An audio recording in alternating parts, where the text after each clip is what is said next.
Melk's newly restored Baroque Abbey beams proudly over the Danube Valley. The Abbey is one of Europe's greatest sites. Established as a fortified Benedictine abbey in the 11th century, it was destroyed by fire.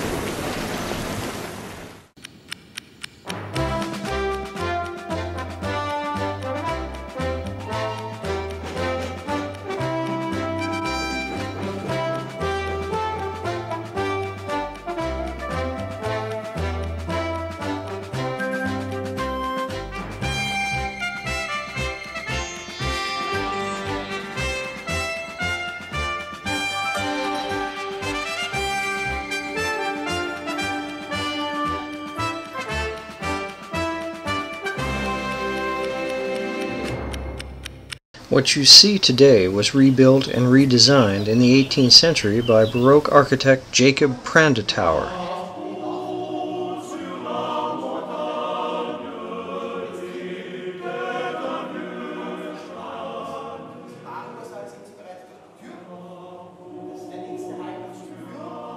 The Abbey has a 200-foot tall dome and symmetrical towers which dominates the complex, emphasizing its sacred importance with the people. Freshly painted and gold gilded throughout, it's a Baroque dream come true. For 900 years, monks of St. Benedict have lived and worked here.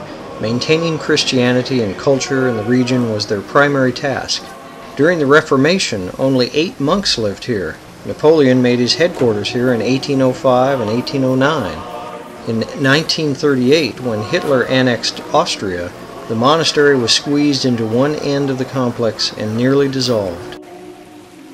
So look, on the door to the Melk Abbey, we find what Rick Steves told us about, the special code.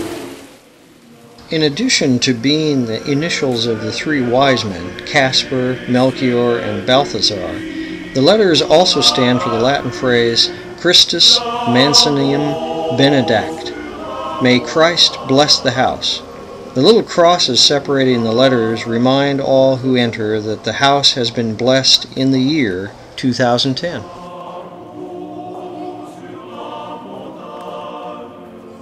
Imagine the abbot on the balcony greeting you as he used to greet important guests. Flanking him are statues of Peter and Paul and the monastery's coat of arms.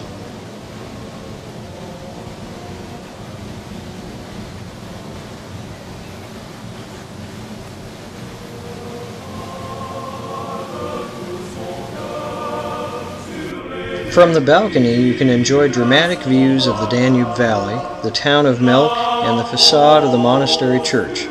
The huge statue above everything is Christ, with cross in hand, victorious over death.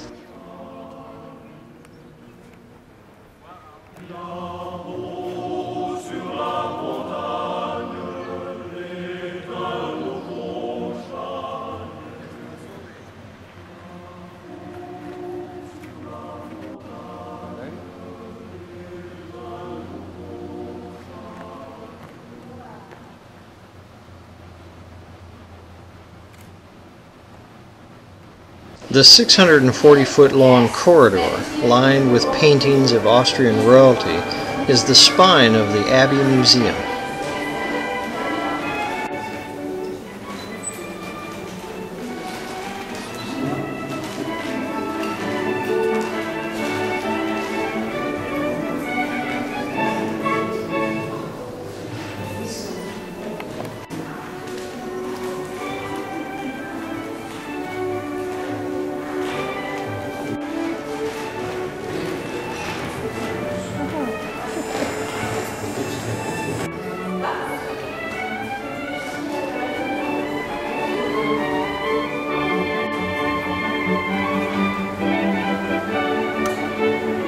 In the ceiling of this large dining room is a large fresco painted by Tyrolean artisan Paul Troger in 1731.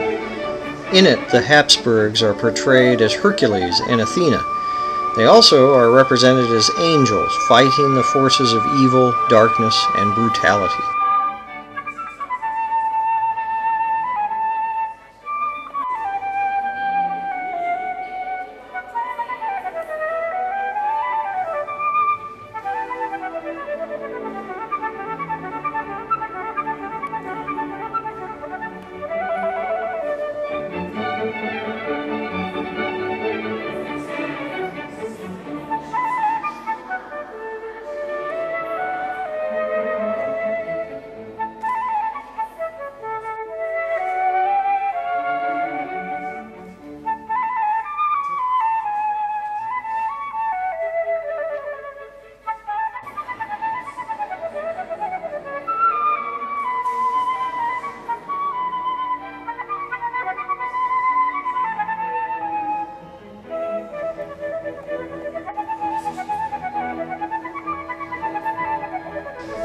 For the Benedictine monks, the library was, except for the church of course, the most important room in the abbey. In the Middle Ages, monasteries controlled information and hoarded it in their libraries. At a time when most everyone else was illiterate, monks were Europe's educated elite. The beautiful inlaid bookshelves, matching bindings on books, and another wonderful Troger fresco combine harmoniously to create one of the most beautiful libraries in Europe.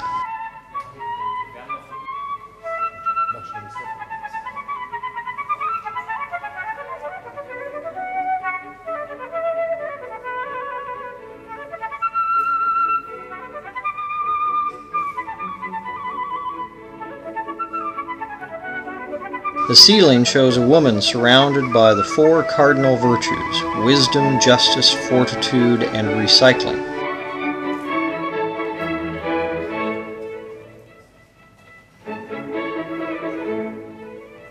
The statues flanking the doors represent the 4 traditional university faculties: law, medicine, philosophy, and of course theology.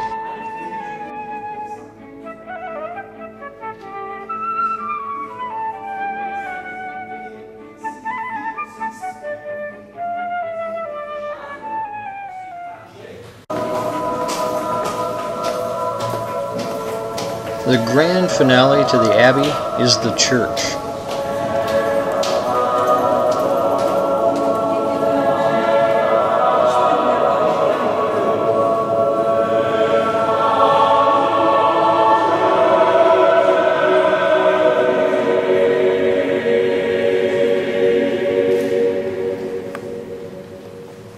With its unique architecture, ceiling frescoes, stucco marble, grand pipe organ, and sumptuous chapels adorned with chubby cherubs, the Melk Abbey makes a theological point: a just battle leads to victory.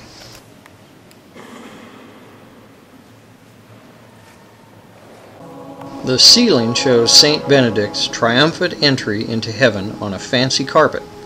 In the front, below the huge papal crown, the saints Peter and Paul shake hands before departing for their final battles, martyrdom, and ultimate victory.